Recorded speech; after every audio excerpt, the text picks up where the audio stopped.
turma. Boa noite, boa noite. Eu caí, tô recomeçando aqui a nossa aula de hoje. Não sei o que aconteceu aqui, houve algum problema, eu acho que de conexão, mas agora estamos voltando. Olá, olá.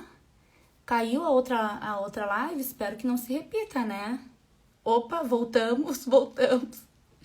Vou colocar de novo aqui o tema do nosso encontro de hoje. Não sei o que aconteceu, não. Pra mim, assim, caiu aqui de uma hora pra outra. Vamos ver se agora vai rolar sem cair. Vamos ver. Me avisem, tá tudo bem? Voltando. Ai, que bom. Não sei o que aconteceu, gente. Alguma questão aqui que me caiu de uma hora pra outra. Caiu e voltamos. Agora vai, isso mesmo. Um foguetinho, agora vai, agora voltou. Espero que não caia novamente, que não se repita. Acho que não vai acontecer. Primeira vez que cai uma live que eu estou, não sei o que houve. Vamos ver. Mas eu estava falando, turma, que as nossas primeiras aulas foram primeiro sobre a gestação e o parto, e a segunda aula foi sobre o começo da vida e as relações iniciais, certo? A aula de hoje é sobre o que o bebê necessita, né? O que o bebê humano necessita. Esse é o tema do nosso encontro aqui de hoje, então. Agora conseguiu ao vivo, que bom, muito bom. Então, turma, lembrando que essa semana é uma semana inteirinha dedicada às contribuições de Winnicott para o contexto da perinatalidade, né? Então, nós tivemos já 2 aulas, temos a aula de hoje. Amanhã a aula é dedicada à amamentação e a última aula de sexta-feira é dedicada às competências profissionais desse contexto, né, da perinatalidade. Então, vamos para o tema do nosso encontro de hoje, que eu não quero fazer vocês perder tempo, né? Eu sei que vocês à noite têm tantos interesses, tantas coisas para fazer, então vamos logo para o tema da nossa aula de hoje. Me digam se vocês não estiverem me escutando bem, tá? Se tiver algum problema, me avisem aqui para que eu possa colocar o fone, se for o caso, tá? Me ajudem a lembrar de tomar um chazinho, porque vocês sabem que eu esqueço. Olá, olá, queridos. Estou vendo aí os meus alunos, minhas alunas. Estou muito feliz com vocês aqui. Mas vamos lá, então. Vamos começar falando sobre as necessidades do bebê humano. Eu acho que é importante começar falando sobre o nome da nossa aula, né? Vejam que eu incluí ali, no nome da aula, o termo necessidades, né? Eu não falei de desejo do bebê, né? Eu não falei de vontade do bebê. Eu não falei de capricho do bebê. O que a gente está tratando aqui é da necessidade do bebê, né? O que ele necessita, o que ele precisa. E sempre que a gente for falar do bebê e daquilo que ele nos demanda em termos de cuidado, nós vamos pensar nisso em termos de necessidade, tá bom? Então vamos começar. Vamos começar falando sobre algumas necessidades do bebê. E a gente vai estar falando dessas necessidades, que é justamente aquilo que contribui para a humanização do bebê, né? O bebê, claro, nasce humano, né? Um bebê humano, mas aquilo que torna esse bebê um sujeito, uma pessoa, né? Um ser social comum a todos nós, é esse processo de cuidado do bebê, né? É a atenção às suas necessidades. Então, se vocês querem mandar essa live para alguém, vou lembrar vocês, né? Algum colega, algum amigo, amiga que vocês queiram conversar mais sobre esse assunto, porque a minha intenção é que a gente comece a nossa conversa aqui sobre esses temas da psicanálise, de Winnicott e da perinatalidade. A gente começa aqui nos nossos encontros, nessas nossas lives, nossas aulas, mas que vocês possam expandir o diálogo sobre esses mesmos temas com os colegas de vocês. Tá? Então, mandem essa live para os colegas para que vocês tenham mais pessoas no entorno de vocês ali, próximos a vocês, com quem vocês possam discutir esses temas, tá? Então, vamos lá. No post que eu lembrei da nossa aula de hoje, eu já coloquei ali uma série de necessidades do bebê e eu penso em começar por elas. A partir daquilo que eu já anotei aqui num roteirinho para falar com vocês, a gente vai expandindo a nossa conversa. Pode ser? Tudo bem? Tudo tranquilo? Vou seguir então. A primeira necessidade que eu apontei para vocês foi a necessidade de um nome. E pode parecer estranho, como assim o bebê necessita de um nome próprio, de um nome que ele vai carregar ao longo de toda a vida? O que significa isso? Necessitar de um nome. Eu não estou falando do nome em si, do nome propriamente dito, mas do que esse nome carrega. Quando a gente dá para um bebê um nome e um sobrenome, a gente também está entregando para esse bebê a sua primeira herança simbólica. Vejam que um sobrenome, o sobrenome de uma família, carrega uma história, carrega uma ascendência. Quando eu digo, você é meu filho, você vai se chamar, e eu completo, Como que esse filho vai se chamar? Como que eu escolho esse nome? O que esse nome significa para mim? E o que vai significar para essa criança depois também? E o sobrenome, quer dizer, eu estou entregando parte da minha história. Quando a gente está construindo a nossa identidade pessoal, é muito importante voltar às nossas raízes. Vejam os povos que foram afastados da sua região de origem e cujos nomes foram trocados. Vejam o quão doloroso é esse processo de reconhecimento da sua própria identidade pessoal. Muitas pessoas cujas famílias se mudam, ao longo da vida sentem uma necessidade de voltar para a sua cidade de origem, voltar para o seu país de origem. Mesmo vocês que estão aqui e que se reconhecem como descendentes, de alguma etnia, de alguma região, e a vontade de conhecer melhor quais são os costumes, como que essas pessoas se comportam, qual é a cultura desse lugar, Por quê? Por que a gente tem essa necessidade? Porque um tanto do que nós somos está enraizado nesse lugar, nessa família, nesse contexto, nessa cultura. E o primeiro ato simbólico disso que está sendo transmitido para o bebê e que vem de geração a geração, no aspecto transgeracional, é o nome que ele carrega. Mesmo uma criança que é entregue para adoção e depois é nomeada por outra família, quando ela recebe esse nome, ela também carrega consigo um tanto dessa história familiar. Vejam que o nome também, ele comunica a essa criança que há um lugar para ela nessa família. Quando a gente nomeia essa criança, você vai se chamar, a gente está dizendo, olha, nós estávamos preparando a sua chegada, há um lugar, há um espaço aqui para a sua existência. A sua existência é muito importante. Então, carregar um nome significa isso, carregar parte da história familiar.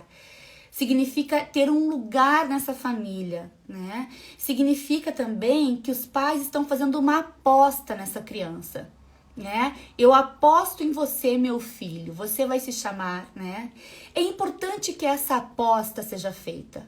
A gente costuma problematizar essa aposta. Eu vou falar com você sobre isso, vocês vão se dar por conta de que a gente fala muito sobre o quanto que as projeções parentais podem prejudicar o filho ou a filha. A gente fala muito isso, em psicologia a gente fala bastante, é porque os pais querem decidir tudo sobre o filho. Querem decidir a profissão do filho, querem decidir se ele vai ou não vai casar, querem decidir o time de futebol, querem decidir a vida dessa criança, Mas vejam que o que diferencia uma projeção que é um veneno daquela projeção que é um remédio é a intensidade e o quanto essa projeção permite a essa criança a sua espontaneidade. Permite essa criança que ela siga sendo criativa e que ela também tenha forças para se desvencilhar de uma projeção que deve ser ignorada e que ela não quer realizar.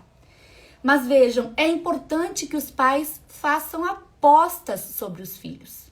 É importante que eles projetem algo, e que eles queiram, que eles desejem algo sobre o filho. É isso também que vai fortalecendo essa criança no começo da sua vida. A criança precisa antes que alguém acredite nela, para que depois ela mesma possa acreditar em si mesma. Então vejam que aquilo que é um problema muitas vezes, que aparece na clínica em psicologia como um problema, né? Como um jovem que não consegue se desvencilhar das projeções parentais, como um adulto que sente que ainda precisa realizar aquilo que foi um mandato transgeracional familiar. Por outro lado, quando não há essa aposta, quando isso é esvaziado, com que base que se funda o psiquismo de uma criança? Então vejam que a escolha do nome também carrega essa aposta, né? Eu estava aqui te esperando. Quando eu dou um nome para o meu filho, eu digo, você tem um lugar aqui na nossa família. Eu estava te esperando. Eu aposto em você. Eu acho que você é capaz de carregar a nossa história familiar, né? Porque esse nome carrega uma história. Então, nomear uma criança é uma atitude que simbolicamente tem um valor muito grande. Inclusive nos processos de adoção, a brasileira, né, que aconteciam com frequência no século passado aqui no Brasil, hoje é bem menos comum, mas que a gente chamava de pegar para criar. Vocês já ouviram essa expressão? Essa família pegou para criar essa criança, pegou para criar, né? Pegou para criar. E é uma adoção que nunca é oficializada. Isso fica um buraco, né? Nessa aposta, né? O que essa família... O quanto que essa criança que foi pega para criar, né? Adoção à brasileira, ela realmente é incluída no seio familiar. Ela realmente é reconhecida como alguém da família. Ela realmente se transmite a ela um senso de pertencimento. Você pertence a essa família. Você carrega o nosso nome. Você é um dos nossos descendentes, né?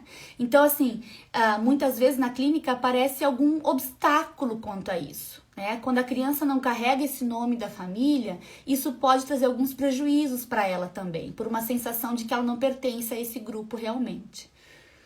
Certo, turma? Então, assim, o bebê necessita de um nome, ele precisa dessa referência, de ser chamado dessa maneira, é um nome próprio, que o diferencia dos demais. É claro que no mundo podem ter muitas pessoas com nome parecido ou igual ao nosso, semelhante ao nosso, né? Mas aquele que foi escolhido pelos nossos pais, ele carrega uma aposta, um desejo, uma promessa de que eu serei um descendente desse casal, né? De que eu pertenço a essa família. Isso mesmo, Ludmila, o filho, o irmão de criação, né? Que fica nesse lugar que é um não lugar, né? Dentro da família, muitas vezes. Eu não tô falando que é sempre assim, mas muitas crianças, jovens, carregam essa sensação, e adultos também, né? De que não pertencem à família, porque não foram nomeados dessa maneira, não foram incluídos na família, nesse senso de pertencimento que o nome nos permite. O que mais?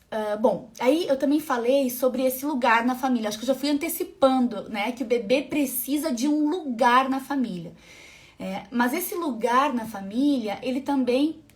eu acho que é importante lembrar que eu costumo dizer, é o seguinte, que é como se o bebê que nasce, ou a criança pequena, estivesse no centro de vários círculos concêntricos, né? Assim eu costumo explicar em aula, né? Então, assim, o bebê está no centro do cuidado e tem um círculo pequenininho em torno dele, depois um círculo maior e assim por diante. E é importante pensar nessa estrutura de vários círculos concêntricos, porque na ausência de um dos círculos, ou na falha de um dos círculos, se um deles se rompe ou se ausenta, nós temos o outro para sustentar essa criança. Então essa família, o primeiro círculo ali em torno da criança é essa família composta ali por pai e mãe, ou mãe e mãe, ou pai e pai, né? Não importa como que esse casal aí se encontra e se realiza enquanto casal, mas que há aí pelo menos 2 adultos, talvez 3 ou 4 adultos que são cuidadores primordiais desse bebê que acabou de nascer. E depois os círculos maiores que vão sendo compostos, eles dizem respeito à família extensa, né? Então os tios e tias, avós, né? Essa família que vai se estendendo. Depois a gente tem ali a comunidade mais próxima, a vizinhança, né? A escola, é um círculo um pouquinho maior. E assim esses círculos vão se ampliando até que a gente tem as instituições, o Estado, que sustenta com as suas políticas, com as suas estratégias de saúde, de assistência, né, social, sustenta as famílias e as crianças. Então, eu vou pensando nesse esquema de círculos concêntricos, que na ausência, ou na falha, ou no rompimento de um, tem outro maior que está ali para amparar essa criança pequena, né? Esse bebê ou essa criança pequena. E daí, quando eu falo de um lugar na família, eu tô falando disso, da importância. O Winnicott tem aquele livro que chama Tudo Começa em Casa, né? Ele fala muito da importância desse primeiro lugar que a criança habita, esse primeiro espaço que a criança habita. É claro que na ausência, né, quando essa criança, enfim, é entregue para adoção, por exemplo, a gente tem as instituições que acolhem as crianças também. Mas hoje em dia, a gente tem cada vez mais migrado para um outro modelo de acolhimento às crianças, né? Que é o modelo de famílias substitutivas ou de famílias temporárias. Mesmo aquela criança, então, que está em processo de adoção, que ela não fique acolhida em uma grande instituição, mas que ela fique com uma família substitutiva, uma família temporária, até que o processo de adoção se concretize ou que ela retorne para sua família de origem, caso seja avaliado que essa é a melhor condição para ela, certo? Então, porque a família substitutiva, a família temporária é melhor do que uma instituição? É porque é muito difícil para uma grande instituição colocar a criança nessa condição de senso de pertencimento, de que ela tem um lugar e de que ela está sendo vista na sua singularidade. Porque as instituições têm muitas crianças. Eu entendo que mesmo que alguém que esteja aqui conosco nessa aula hoje trabalha numa instituição, eu quero dizer que eu aposto no trabalho de vocês, né? Eu espero que as instituições se fortaleçam, eu acredito que os cuidadores institucionais se esforçam ao máximo para fazer um excelente trabalho, mas ainda assim, uma grande instituição, vocês devem concordar comigo, ela não consegue reproduzir o espaço de um lar. Um espaço familiar, de um encontro mais íntimo, mais singular, mais próximo e também amoroso, né? Esse olhar individual para cada uma das crianças é difícil que se consiga numa grande instituição. Então, mesmo quem trabalha nessas instituições, suponho eu, o que mais quer é que a criança passe o menor tempo possível numa instituição, justamente porque reconhece que há limites nesse modelo de cuidar da criança. Então, o que a criança precisa é de um lugar na família e que ela sinta que numa situação de desamparo que ela viva, terá alguém ali para lhe atender. Então, assim, também, quando eu falo que é muito importante que haja uma riqueza de cuidado a um bebê humano, né? Lembra que eu falei nas outras aulas que é muito ruim que seja uma única pessoa o cuidador primordial de uma criança, que a mãe fique responsável exclusivamente, por exemplo, pelo cuidado da criança. Por que isso é ruim, turma? Porque se ela adoece, se ela se ausenta, se ela está indisposta, se ela... Bom, enfim, pode acontecer mil coisas. É pouco uma única pessoa. O cuidado a um bebê humano é muito exigente. O cuidado ao bebê humano é exigente por sua natureza, né? Então, uma única pessoa responsável por esse cuidado é pouco, é escasso, né? É perigoso, inclusive, né? A gente pode dizer, tá em perigo. Mas também, se nós temos, assim, como no modelo institucional, que é uma pessoa de manhã, outra pessoa de tarde, outra pessoa de noite, outra no final de semana, outra... Você entende? São pessoas que trabalham nessa instituição com uma grande rotatividade. Lembrem que essa questão básica para o bebê, que é a confiabilidade no primeiro ano de vida, acaba se perdendo, tem muitas chances de se perder. Por quê? Porque a confiabilidade para o bebê deriva de alguma previsibilidade que ele possa ser capaz de realizar. Esse ambiente precisa ser mais ou menos previsível, mais ou menos monótono. Mesmo que o bebê não se relacione com uma e com outra pessoa, lembra que eu falei ontem? O bebê não se relaciona com o pai, com a mãe, com a avó, com a babá, não. Ele se relaciona com o ambiente. O ambiente que ele se relaciona é o somatório das características das pessoas que compõem esse ambiente de cuidado, né? Mas é melhor, se por um lado o melhor é que não seja uma única pessoa, por outro lado, uma diversidade muito grande de pessoas pode impedir ou dificultar a previsibilidade e a confiança básica do bebê, né? Então, assim, primeiro, que o bebê receba um nome, que esse nome signifique uma transmissão, um legado familiar, signifique uma aposta de que essa criança é capaz de levar adiante uma cultura, uma história, um laço social que foi constituído nessa família. Depois, que o bebê tenha um lugar nessa família, né? Que ele possa se constituir nessa relação um senso de pertencimento. Eu posso contar com essas pessoas estão aqui por mim, né? E isso também me faz lembrar essa questão do lugar e do nome, que uma das primeiras tarefas da parentalidade, né? Quando a gente se torna pai e mãe, uma das primeiras tarefas é resolver a discrepância que há entre o bebê que nós imaginamos, né? Que nós concebemos assim imaginariamente, e o bebê que acaba de nascer. Então, a primeira reação da mãe, né, diante de um bebê que nasce, é de estranheza. Ela olha para aquele bebê e ela não reconhece o filho, porque o filho que ela imaginou é outro, é aquele que ela concebeu durante a gestação, que foi aquilo que ela conseguiu antecipar dessa criança. Estão acompanhando, turma? Então, há uma discrepância entre esses dois bebês, né?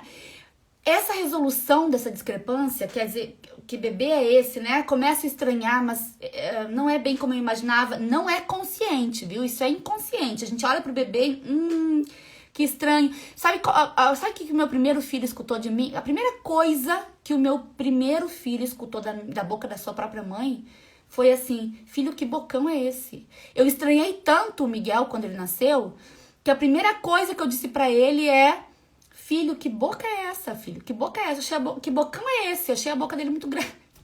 Então, quer dizer, eu manifestei a minha estranheza verbalmente, não consegui conter, né, esse estranhamento. Então, assim, essa resolução da discrepância entre o bebê que foi antecipado, imaginado, esperado e aquele que acaba de nascer, acontece muito por um movimento que eu chamo de garimpo de semelhança, sabe? Muitas vezes na maternidade mesmo, no berçário, começam a olhar para a criança, a família olha e estranha, até que encontra ali o lóbulo da orelha direita que é igual do bisavô. Olha só, olha o jeito que ele olha, mas é a cara, a gente começa a dizer, mas é a cara da avó, mas é a cara do pai. E o quanto esse garimpo das semelhanças, ele vai permitindo a nós assumir essa criança. Então ela é a minha criança, é meu filho, né? É minha filha. E esse é um movimento que acontece não somente no nascimento biológico da família, né? Da família ali biológica, mas quando uma criança é adotada, esse movimento também acontece.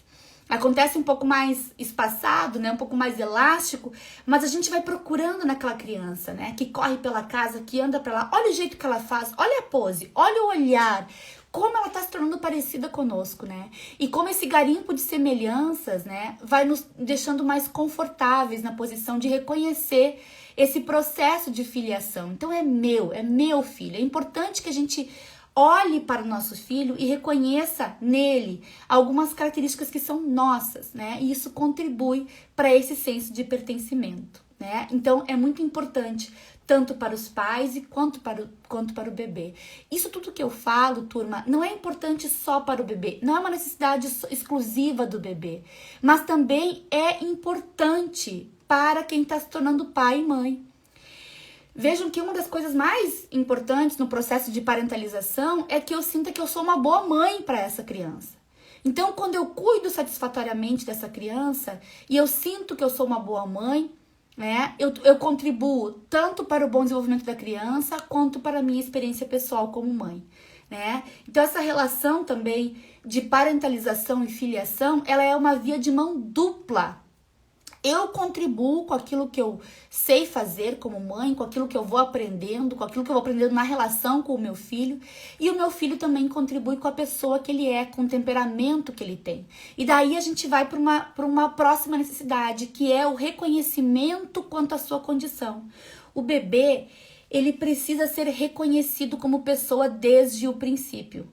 Ainda que os elementos que compõem a sua pessoalidade ainda sejam muito precários, né? Porque o bebê é humanizado pelo cuidado que ele recebe. É isso que humaniza o bebê.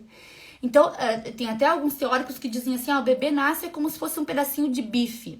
que coisa mais antipática de falar. Mas o que quer dizer com isso? Quer dizer que somos nós que olhamos para o bebê e todas as suas manifestações e buscamos traduzir o que ele está manifestando. Sou eu que digo pro bebê, isso aí que você está fazendo é fome. Isso aí é frio. Esse choro é choro de sono. Quando ele tá com sono, ele chora assim. Ele sempre chora, né? É choro pra isso, choro pra aquilo, choro pra aquele outro. Mas a gente vai lendo esse bebê. A gente vai lendo, né? E essa leitura não é fácil. Ela é desesperadora, inclusive, no começo. Eu quero saber se tem mães aqui que se desesperaram no começo porque não conseguiam ler os seus bebês. Me contem, vocês conseguiram ler os bebês desde o primeiro momento? Eu não consegui. Eu levei um tempo para conseguir fazer essa leitura, né? E traduzir os meus bebês, né? O que é isso? O que significa esse choro aqui? Mas, de qualquer forma, eu preciso reconhecer que ali, naquela manifestação do meu bebê, há um pedido, há um comunicado, há algo ali sobre ele que ele está manifestando, né? E ele pode, por exemplo, vou dar um exemplo para vocês, né? O bebê tá dormindo, né? Tá ali dormindo, né? Bem tranquilinho. Aí daqui a pouco ele faz um movimento com a boquinha assim, né? A gente olha assim e pensa, ele tá sorrindo. Aí a gente diz assim, olha ali, ele tá sonhando com a mamãe. Ele tá dormindo, tá sorrindo assim, tá feliz porque ele tá sonhando com a mamãe, né? E daí, claro que aquela manifestação do bebê é um espasmo muscular, né? É um negócio que não tem um sentido, assim. Mas que bom que tem uma mãe, que tem um pai ali, que tem uma avó, que tem um vô, alguém ali que reconhece que esse bebê é o seu bebê, né?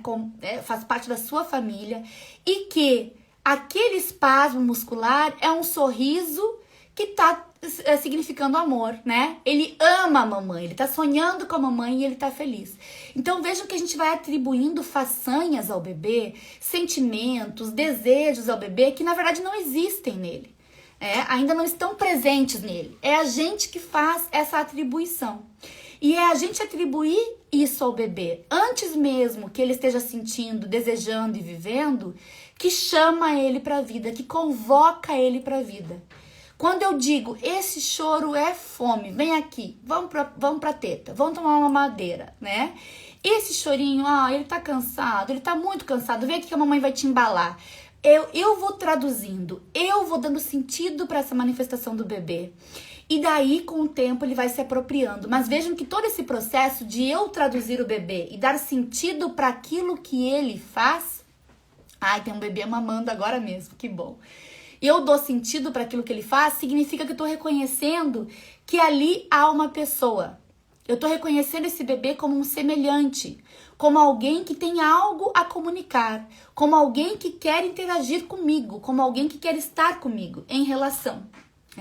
Então, isso é esse reconhecimento do bebê como pessoa. A gente fala com o bebê como se ele entendesse. Ele não tá entendendo nada, mas a gente fala com ele. Vem aqui, você tá cansado? Vem aqui, o que você tá olhando? Você gostou da florzinha, meu amor? O bebê olha para uma flor, né, em direção a uma flor. Ai, você gostou, né? Eu o tempo todo com os meus filhos fazia isso, né? Assim, o bebezinho olhava, dava um sorrisinho pro irmão, dizia, tá vendo, filho? Ele te ama, o mano te ama, né? Então a gente vai traduzindo, a gente vai dando sentido. Por quê? Aquele sorriso que o bebezinho faz pro irmão é amor? Provavelmente não. Naquele momento da vida dele, ele nem sabe o que é amor. Amor não tem ainda um sentido pro bebê pequenininho. Mas eu digo que é amor, porque eu tô reconhecendo que ali é uma pessoa, que ali é um semelhante, que ele tá tentando comunicar algo sobre o que ele tá vivendo. E é importante que eu faça isso. É importante que eu faça muitas apostas sobre o meu filho, sobre o bebê. Ele necessita disso. É isso que vai humanizando o meu bebê, né? Não é o que humaniza o bebê, não é dar comida para ele, trocar a fralda e mantê-lo aquecido. Não é isso. O que humaniza o bebê é todo o chantilly. É tudo que eu faço com ele enquanto eu troco a fralda. É tudo que eu falo para ele enquanto eu amamento, né? É o jeito que eu carrego ele quando eu aqueço, né? É como eu embalo ele. É como eu reconheço em cada choro uma necessidade e algo que está sendo comunicado, né? Eu chego em casa depois de um dia de trabalho, meu bebê tá ali, tá inquieto, eu digo, isso aí é saudade da mamãe. Eu tava com saudade da mamãe, né? Então eu tô antecipando algo que talvez ele não tenha sentido e nem ele conseguisse nomear, mas ele vai se apropriando dessa rede de significados e que são relativos à experiência humana. Então o bebê, ele precisa ser reconhecido como pessoa. E eu vou ler aqui um trechinho da página 21 dos Bebês e Suas Mães, que eu separei aqui para vocês, do Winnicott. Ó. Os responsáveis fazem do real orgânico a suposta criação de um sujeito. Isso mesmo, Camila. Isso mesmo. Deixa eu ler aqui a página 21 para vocês, que eu separei. Olha o que o Winnicott diz o seguinte, né? No livro Bebês e Suas Mães, que é o livro que eu mais estou lendo aqui para vocês, porque é um livro que sobre perinatalidade ele revela muito. Ele diz o seguinte, olha só. Penso que quando o bebê está pronto para o nascimento, a mãe, se amparada de forma adequada por seu companheiro e pelo estado de bem-estar social ou por ambos, está preparada para essa experiência em que ela sabe extremamente bem quais são as necessidades do bebê. Aí eu faço uma ressalva aqui, né? Que ela sabe quais são as necessidades do bebê. Na verdade, no começo, ela não sabe. Mas o estado de preocupação materna primária, que é o estado de sensibilidade aumentado da mulher para o cuidado ao bebê, e na verdade a gente pode pensar como um estado de preocupação parental primária, porque o pai também pode estar nesse estado, né? É um estado que permite a essa mulher estar mais sensível ao bebê e também permite a ela fazer apostas mais assertivas. Coloca essa mulher, pelo menos, em disposição de tentar, né? Acho que esse que é o ponto. Porque o que o bebê percebe é a presença efetiva, é a tentativa que não cessa, né? É isso que o bebê captura dessa relação inicial. Aí ele diz assim, ó, não me refiro apenas à sua capacidade de reconhecer se o bebê está ou não com fome ou esse tipo de coisa. Refiro-me a incontáveis sutilezas. Aí ele diz assim, ó, da minha parte, contento-me em usar a palavra segurar, entendendo o seu significado para tudo o que a mãe faz durante esse período. Então, ele está dizendo aqui, com segurar, ele quer dizer, essas pessoas que assumem o cuidado primordial de um bebê sustentam toda a sua experiência pessoal, sustentam a experiência do bebê, né? São como egos auxiliares ao bebê. Como o bebê ainda não tem um ego instituído, né? Ele ainda não constituiu-se um si mesmo unitário, ele precisa de adultos amadurecidos que sustentem a sua experiência vital por um tempo, né? E isso o Winnicott traduz como segurar. Não é segurar simplesmente no ato mecânico, mas é sustentar toda a experiência do bebê. E ele diz assim, ó, creio que esse momento seja crucial, mas quase nunca ouço dizer isso, pois seria uma pena fazer uma mulher... Desculpa, quase nunca ouso dizer isso, né? É ouso. Pois seria uma pena fazer uma mulher sentir conscientemente isso, justamente, aquilo que ela faz com naturalidade ou naturalmente. Ele diz assim, ó, eu procuro não falar tanto disso, que ela precisa sustentar, que ela precisa segurar o bebê, que ela é um ego auxiliar, para que ela não assuma conscientemente essa responsabilidade, né? Para que ela consiga fazer isso espontaneamente, né? Eu acho que hoje nós temos muito mais consciência da importância desse cuidado satisfatório no começo da vida. E a gente pode ver também, como consequência disso, um aumento da ansiedade das mulheres nos nossos consultórios. Porque as mulheres, por saber da importância disso, elas não querem falhar de nenhuma forma, né? Porque, inclusive, não foram alertadas sobre a importância da falha. E ele segue assim, ó. Quando a mãe sente que o bebê precisa de colo, que precisa ficar solto ou sozinho, ou que deve ser virado, ou quando ela sabe o que é essencial, é a mais simples de todas as experiências, baseada no contato sem atividade, quando é possível sentir a unidade entre duas pessoas, que de fato são duas e não uma. Esses momentos dão ao bebê a oportunidade de ser, E deles surge o próximo passo, que tem a ver com a ação, tanto aquela que é feita como aquela que é recebida. E daí eu quero falar um pouquinho sobre essa condição do bebê, né? O bebê, turma, ele precisa primeiro ser, depois fazer. A primeira conquista do começo da vida é a conquista do ser. Ele precisa primeiro ser uma pessoa, conquistar a sua integração psicossomática, para depois fazer coisas.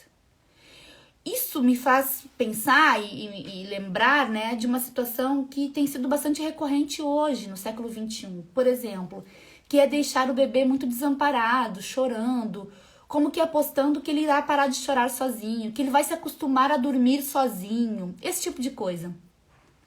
Esse tipo de coisa pode gerar no bebê uma agonia impensável, algo que ele nunca seja capaz de nomear, mas que vai ter consequências muito importantes para sua experiência vital. Então fica aqui o meu convite para que a gente pense sobre isso. Esse bebê que ainda nem conquistou uma identidade pessoal, ele ainda nem conquistou um si mesmo, ele tem poucos meses e ele é deixado chorando, desamparado, até pegar no sono. O que significa esse pegar no sono? Significa que ele se acostumou, que ele tá bem, que ele desenvolveu alguma competência? Ou significa que ele desistiu? Eu acho que esse é um ponto importante pra gente conversar. Porque o que o bebê humano necessita é de contato humano abundante.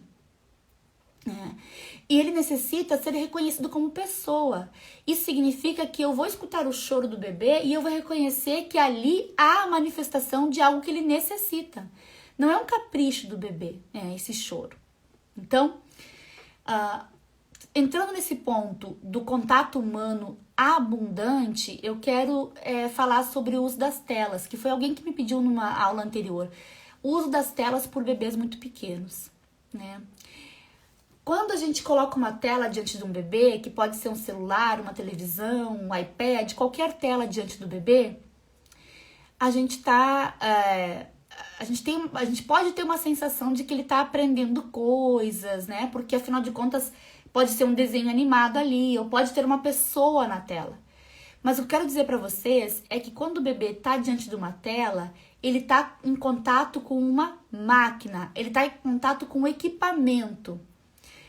Esse equipamento não reproduz o contato humano, porque o contato humano para o bebê, lembrem, é um contato que envolve toda a sua corporeidade.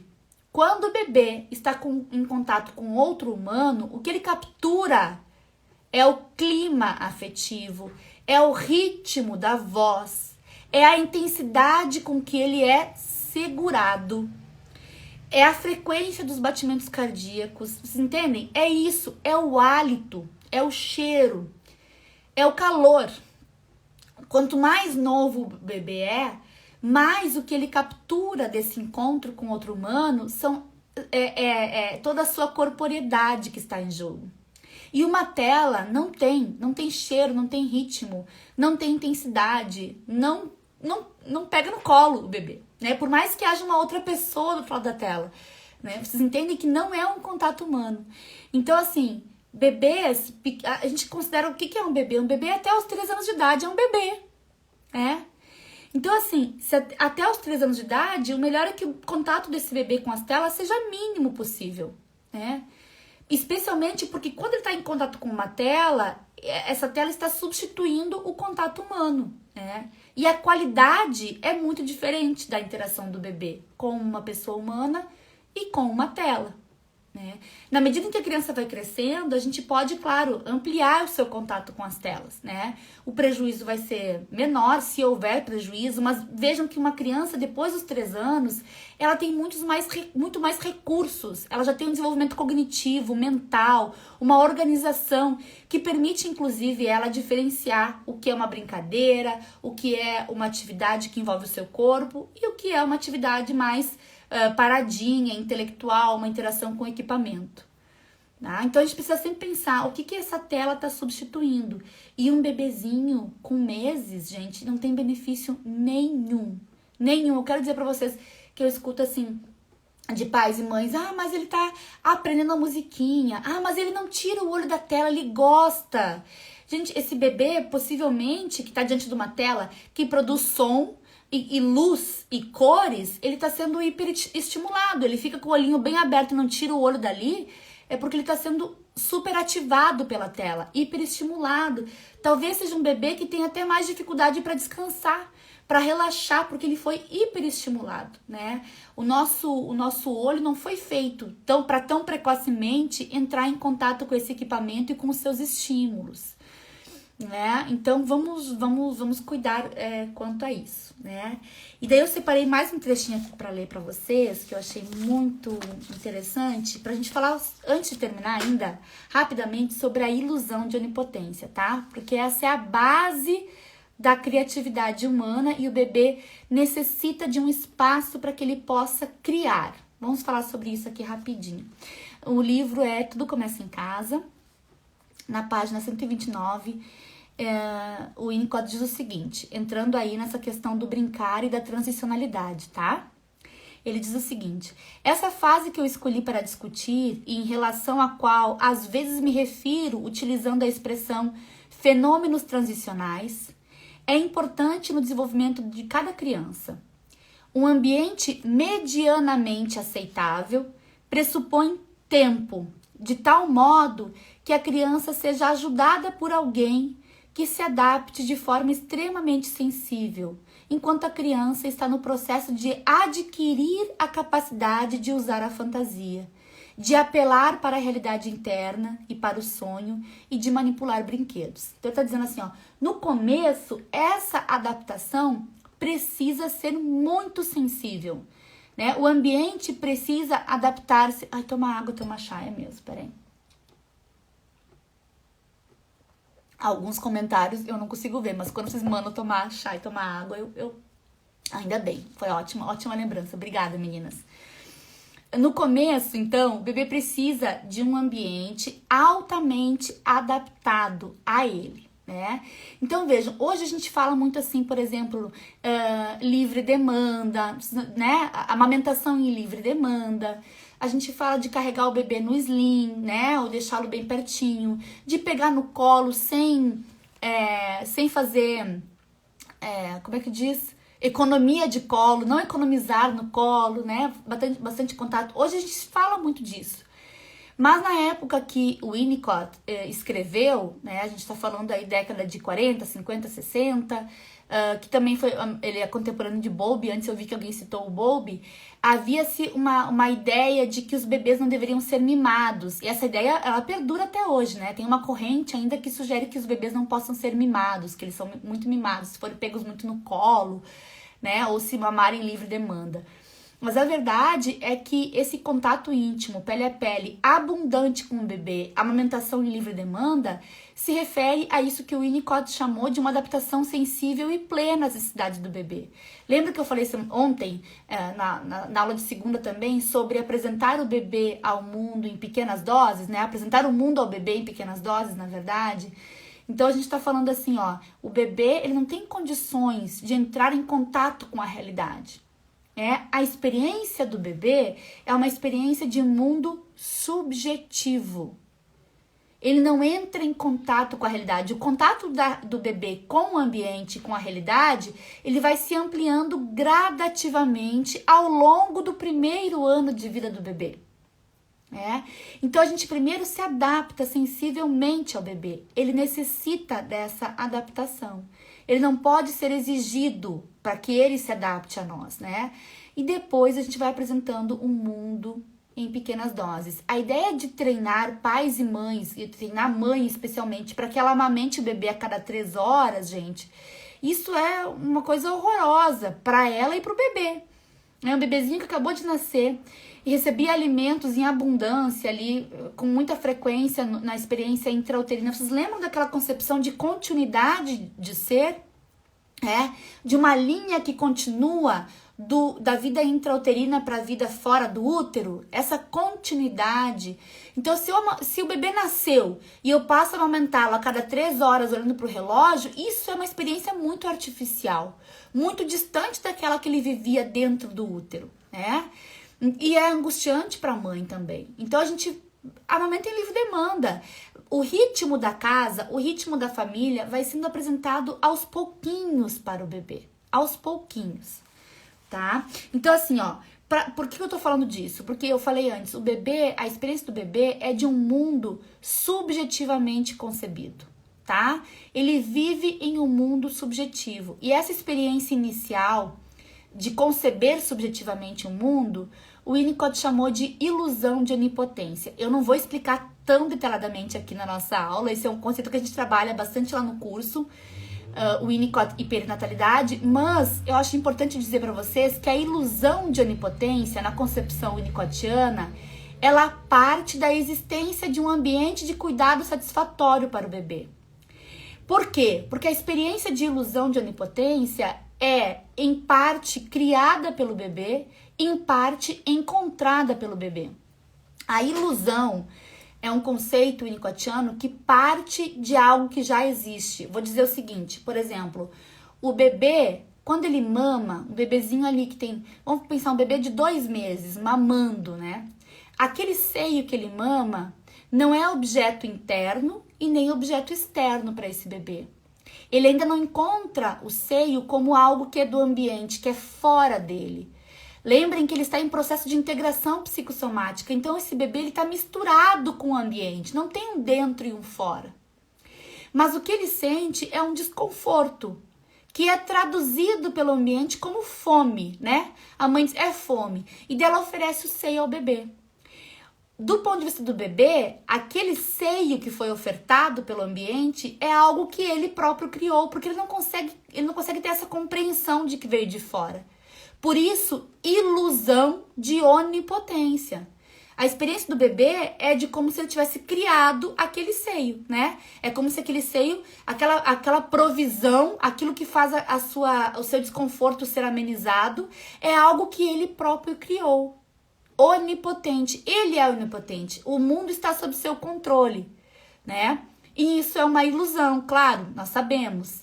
Mas vejam que ele só pode criar esse seio que ameniza o seu desconforto se esse seio de fato existir. Então a ilusão, ela tem base num cuidado ambiental satisfatório. O bebê tá com cólica, tá com desconforto abdominal, e aí a gente coloca uma bolsinha de quente, né, de sementinha ou de aguinha quente no seu abdômen para melhorar aquele desconforto. Para o bebê, não há uma mãe ali, não há uma bolsinha de água quente ali, porque ele não tem uma experiência de dentro e fora, o que é ele e o que é o ambiente. Então, para o bebê, é como se ele próprio tivesse criado aquela bolsinha de água quente que amenizou o seu desconforto. Por isso, ilusão de onipotência. Mas vejam que ele só pode criar, ele só pode conceber essa ideia de que algo ali amenizou seu desconforto e que foi ele próprio que amenizou seu desconforto se houver uma provisão ambiental. Por isso que a ilusão de onipotência depende de um cuidado satisfatório. Depende de alguém que esteja ali e que não deixe o bebê sozinho e desamparado por muito tempo, né? Aí, vou ler mais um trechinho pra gente. Tá muito pro final. Gente, como passa rápido. Ele diz o seguinte, ó. O importante é que a criança precisa de um período de tempo no qual experiências estáveis nos relacionamentos podem ser utilizadas para o desenvolvimento da área intermediária, na qual fenômenos transicionais ou lúdicos possam se estabelecer para a criança específica. Vou repetir. A criança precisa de tempo, é o Winnicott falando, tá? Para que tal fase possa ser explorada por completo. Ou seja, a criança precisa ser capaz de experimentar os vários tipos de relações ambientais no mesmo dia, ou talvez ao mesmo tempo. A qualquer momento, a criança se mistura de novo com o berço, com a mãe ou com os odores familiares, instalando-se mais uma vez num ambiente subjetivo. Então ele quer dizer o seguinte, mesmo que o contato da criança com o ambiente vá se ampliando no decorrer do desenvolvimento, em alguns momentos ela vai de novo se misturar. Ela vai de novo voltar àquele estado de uma criação estritamente subjetiva. Mas acho que é importante dizer que desse primeiro momento, que é de um mundo subjetivamente concebido pela criança e de ilusão de onipotência, ela vai passar por um período de transicionalidade, né? Em que aqueles objetos com os quais elas se relacionam têm um pouco mais de características exteriores, né? Mas ainda assim podem ser manipulados por ela. E daí a importância dos objetos e fenômenos transicionais, que são aqueles paninho, o ursinho, o balanceio, a chupeta, esses recursos que a criança usa para se tranquilizar na ausência das figuras de cuidado, né? Ou quando, por exemplo, ela precisa transitar do acordado para o dormindo. Então ela usa o paninho, a fraldinha, o ursinho, a chupeta, ou um fenômeno transicional, uma canção, um enrolar do cabelinho. Ela fica enrolando assim o próprio cabelinho. Já viram criancinhas assim se enrolando, né? Enrola o próprio cabelinho. Às vezes ela faz um carinho nela mesma, no braço, né? Um fenômeno transicional ou um objeto transicional que ajuda ela a se apaziguar, a se tranquilizar, e esse objeto, ele representa essa figura de cuidado, né? E ajuda a criança a transitar. Então, tanto de uma presença para uma ausência, quanto de estar acordado para adormecer, e outras ocasiões que ela se sentir amedrontada, nervosa, insegura, ela pode recorrer a esses objetos e fenômenos transicionais. Inclusive, se uma criança está em transição para a escola, a gente sugere que ela possa levar junto consigo o seu objeto transicional, né? Que ela possa carregar esse objeto, porque ele pode ser muito útil em algum momento de desamparo que ela viver na escola, né? Então, vejam, a gente tem um momento, uma experiência da criança do mundo subjetivamente concebido, depois esse uso de objetos e fenômenos transicionais, né? E depois ela passa por uma etapa aí de reconhecer cada vez mais o ambiente, né? Então ela consegue perceber cada vez mais quem é a mãe, quem é o pai, né? E isso aí dá por volta aí de 1 ano de idade. Mas lembrem sempre que o desenvolvimento humano, ele não é sempre linear e avante, né? A gente guarda algumas precariedades para voltar, ir e voltar. Então, por exemplo, a experiência de fenômenos e objetos transicionais, ela se expande para toda a experiência cultural que nós temos, né? A música, as artes, a poesia, a pintura, enfim, mas não somente essa possibilidade artística, mas eu vou dar um exemplo para vocês, que é até um exemplo que o Winnicott dá em alguns momentos, que é o seguinte: antes dessa aula aqui, eu preparei alguns tópicos, né? Eu anotei algumas coisas, eu pensei, será que vai dar tempo? Então, eu mais ou menos, eu simulei esse nosso encontro aqui. Antes desse encontro acontecer, eu tentei antecipar esse encontro na minha mente, né? Eu tentei ver como é que vai ser, será que vai dar tempo? Quem será que vai estar lá? O que eu vou falar? Qual vai ser a ordem que eu vou falar? Como que fica melhor? Isso é uma ampliação da capacidade de brincar, que também pertence ao mundo do adulto, né? Vocês já se viram nessa situação? Eu vou iniciar um trabalho novo, eu vou fazer alguma coisa diferente, a gente fica tentando antecipar. Isso é uma forma de brincar, isso é uma forma de transitar. Vejam que quando eu simulo a nossa aula, antes mesmo dela acontecer, organizo esse material, vejo a ordem, penso como vai ser, o que eu vou falar, que exemplo que eu vou dar. Eu tô usando, né, de uma expansão de um fenômeno transicional. Eu tô antecipando um pouquinho, eu tô brincando de estar aqui com vocês antes de estar, e isso me ajuda a transitar para essa experiência que a gente tá tendo agora, concreta, que é uma experiência concreta. Né, turma? Então, bom, eu acho que era isso que eu tinha, assim, já são 7:55, passa super rápido. Eu vi que teve algumas perguntas aqui, alguma pergunta que veio aqui sobre a questão do border, né, Fabi? Tu me perguntou de novo. Eu vou fazer o seguinte, como essa semana eu planejei toda ela para falar sobre as contribuições de Winnicott para a perinatalidade, amanhã vai ser amamentação. E depois da manhã sobre as competências profissionais, eu vou preparar num outro momento lives, aula específicas sobre a clínica, sobre os transtornos de personalidade. Pode ser, turma? Porque daí eu consigo separar um pouco melhor os conteúdos, porque eu penso que quem veio aqui veio já por esse tema, né? Amanhã nós vamos falar sobre amamentação. Então, quem vem amanhã vem para falar sobre amamentação, para ouvir sobre amamentação. Então, acho que eu vou preparar uma aula mais específica sobre isso, tá bom, Fabi? Tá bom, poderia incluir o cuidado quando as mães já estão adoecidas. Vamos falar um pouquinho sobre isso amanhã, então, na amamentação. Eu vou organizar essas próximas aulas mais voltadas para clínica e para psicopatologia, tá bom? Combinado assim? Porque daí eu só não vou dizer que vai ser na semana que vem, porque as inscrições para o curso Winnicott e Perinatalidade abrem agora, nesse sábado. E daí eu fico envolvida com a recepção da nova turma, com as aulas ao vivo na nova turma, respondendo as perguntas também que aparecem lá na plataforma dessa nova turma. Então eu me envolvo bastante com a turma que tá chegando. Mas daqui a um tempo eu consigo preparar aulas de novo daí sobre outros temas, tá bom? Muito, muito obrigada, turma, pela companhia. Valeu por hoje. Foi muito, muito bom encontrar vocês. Que bom que vocês gostaram. Vai fazer de novo o curso.